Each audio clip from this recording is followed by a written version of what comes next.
পুরান ঢাকায় যদি গভীর রাতেও যাই তখন মনে হয় এই তো মাত্র সন্ধ্যা হলো, কিসের রাত। আমরা গিয়েছিলাম বিউটি লাচ্ছি আর সেখানকার রেশমি কাবাব, রুমালি রুটি, হানিফ বিরিয়ানি, হাজির বিরিয়ানি, কোনটা ছেড়ে কোনটা বলবো, কত কিছুই তো খেতে গিয়েছিলাম।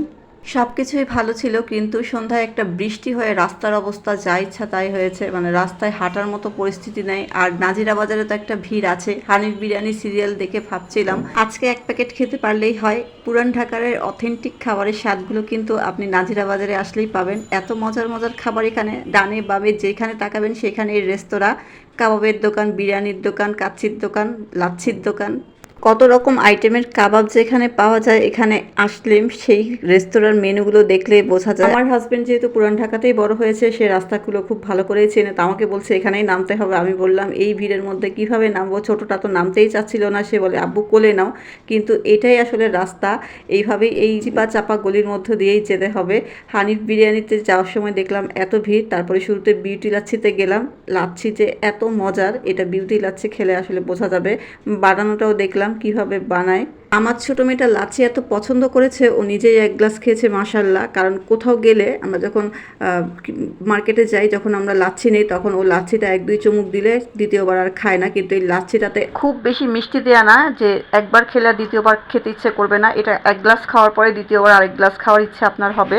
বিউটি লাচ্ছি খেয়ে বুঝতে পেরেছি কেন এটা এত ভাইরাল হয়েছে, কেন এটা সবাই এত ভিডিও বানিয়েছে এটাকে নিয়ে। আসলে যারা কিনা আমার মতো শুধু বিউটি লাচ্ছির ভিডিওটাই দেখেছেন, এখনও ট্রাই করেন নাই, নাজিরা বাজার গেলে অবশ্যই একবার বিউটি লাচ্ছি খাবেন। আমি বলবো আপনাদের কাছে অবশ্যই ভালো লাগবে। সেখানে একটা লেমন জুস দেয়, সেটা খুব একটা বেশি ভালো লাগে না। চিনির পানি, মিষ্টিটা খুব বেশি থাকে সেখানে, লেবু নাই বললেই চলে। এরপর আমরা চলে গিয়েছিলাম কাবাব খেতে। তো কাবাব খেতে গিয়ে দেখি এখানে টেবিলের মধ্যে একটা আচার দিয়ে রাখছে। আচার প্রত্যেকটা টেবিলে আছে। বোরাকি বিরিয়ানিতে আমরা কাবাব খেতে গিয়েছিলাম, বোখারি বিরিয়ানি, সরি, আসলে এত কঠিন নাম, মানে এত এত রেস্তোরাঁর নাম কোনটা রেখে কোনটা মনে রাখবো। তো যে দেখি একটা আচার দেওয়া আছে, আচার প্রত্যেকটা টেবিলে দেওয়া আছে, তবে লেখা আছে যে আচারের চামচটাতে কখনো মুখ লাগানো যাবে না, ওইটা শুধুমাত্র বাটিতে নিয়ে বা প্লেটে নিয়ে খেতে হবে।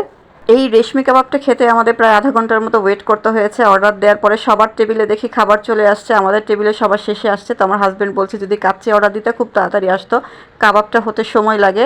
রেশমি কাবাবটা এত মজার ছিল, দ্বিতীয়বার নিতে আমরা আরেকটা প্লেট বাধ্য হয়েছি। খুবই মজা ছিল, ভিতরে এতটা সফট ছিল, মুরগির বুকের মাংসগুলো দিয়েতে করা। আর এগুলো যে ভিতরে এত জুসি একটা ভাব ছিল, ড্রাই হয় নাই। এটা আসলে আমরা বাসায় বানাই, আমার মনে হয় এই জুসিনেসটা কীভাবে রাখবো জানি না, কারণ আমরা বাসায় কাবাব বানালে দেখা যায় ভিতরটা ড্রাই হয়ে যায়। এটা খুবই সফট ছিল। তার সাথে যেই একটা মেয়োনিজ আর একটা সালাতের মতো দিয়েছিল শসার, ওইটা দিয়ে খেতে খুব ভালো লাগছিল। কাবাবের সাথে খাওয়ার জন্য আমরা পাতলা রুটি অর্ডার দিয়েছিলাম, কিন্তু আমাদেরকে নান রুটি দিয়েছে। পাতলা রুটি হতে আরও দেরি হবে। তারপরে আর কি অনেক খাবার যেহেতু অনেক মজা হয়েছে, পাতলা রুটির আশাটা বাদ দিয়ে আমরা নান রুটি দিয়েই কাবাব খেয়েছি। তারপরে আসার সময় আমরা বিরিয়ানি প্যাকেট কিনে তারপরে বাড়ি এসেছি। বিরিয়ানি প্যাকেট বাসায় বসে আয়েশ করে খেয়েছি। ওইখানে বসে খেতে গেলে অনেক দেরি হতো, প্রচণ্ড ভিড় ছিল। আর ছোটো মেয়েটা রাস্তায় এরকম ভিড়ভাড়টা দেখে আর থাকতে চাচ্ছিল না, তাই ভাবলাম বাসায় এসে তারপরেই খাওয়া দাওয়াটা করি। আজকের ভিডিওটা এই পর্যন্তই। আল্লাহ হাফেজ।